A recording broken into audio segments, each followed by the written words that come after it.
সন্তানদের শিক্ষা হচ্ছে না, তারা লেখাপড়া করতে পারছে না, তাদের সেই শিক্ষার দায়িত্ব কেন আমরা এইসব পরিবারের সদস্যদের মধ্যে থেকে কাউকে দিই না? যদি আমরা দেই তাহলে কি কাজটা ভালো হবে না খারাপ হবে? উনি ভাবছেন সেরকম, কারণ উনি আন্তরিকভাবে আপনাদের সমস্যাগুলির সমাধান করতে চান। আমরা ভাবছি যেহেতু আমাদের মহান মুক্তিযুদ্ধের যে আকাঙ্ক্ষা সেটা বাস্তবায়ন না হওয়ার কারণে আপনারা লড়াই করে জীবন দিয়ে আহত হয়ে আরেকটা ক্ষেত্র প্রস্তুত করেছেন, সেহেতু আপনারাও এই সময়ের এক ধরনের মুক্তিযোদ্ধাই। আপনারা মুক্তিযুদ্ধ বিষয়ক একটা মন্ত্রণালয় আছে আমাদের, আমরা সেখানে আপনাদের যেসব সমস্যা সেই সব সমস্যা সমাধানের জন্য যে যে কাজ, ওই কাজগুলি মুক্তিযুদ্ধ মন্ত্রণালয় জিয়াউর রহমান সাহেবের মুক্তিযুদ্ধ মন্ত্রণালয় বেগম খালেদা জিয়া করেছেন, বেগম খালেদা জিয়া করেছেন মুক্তিযুদ্ধ বিষয়ক মন্ত্রণালয়।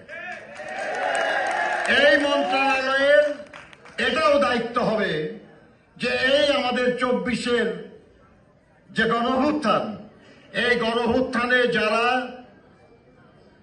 নিহত হয়েছেন, শহীদ হয়েছেন, যারা এর জন্য দায়ী, আমাদের একজন বন্ধু বলেছেন যে তার সন্তানকে গুলি করেছে, তাদেরকে তারা চেনেন, কিন্তু তারপরেও তাদের গ্রেফতার করা হয় নাই। আপনাদেরকেই দায়িত্ব দেওয়া হবে, আপনারা তাদের গ্রেফতারের ব্যবস্থা করবেন। আপনাদেরকেই দায়িত্ব দেওয়া হবে, আপনারা তাদের সুবিচারের ব্যবস্থা করবেন। আপনাদেরকে দায়িত্ব দেওয়া হবে, কোন আদালত যদি আপনার মামলা নিতে অস্বীকার করে তার বিরুদ্ধে ব্যবস্থা নেওয়ার জন্য সরকারকে বলার ক্ষমতা আপনাদের থাকবে। আপনারা আপনাদের সুচিকিৎসার দায়িত্ব নেবেন, আপনারা আপনাদের সন্তানদের লেখাপড়ার দায়িত্ব নেবেন, সরকার আপনাদেরকে সহযোগিতা করবে। এটা আমাদের নেতার সিদ্ধান্ত।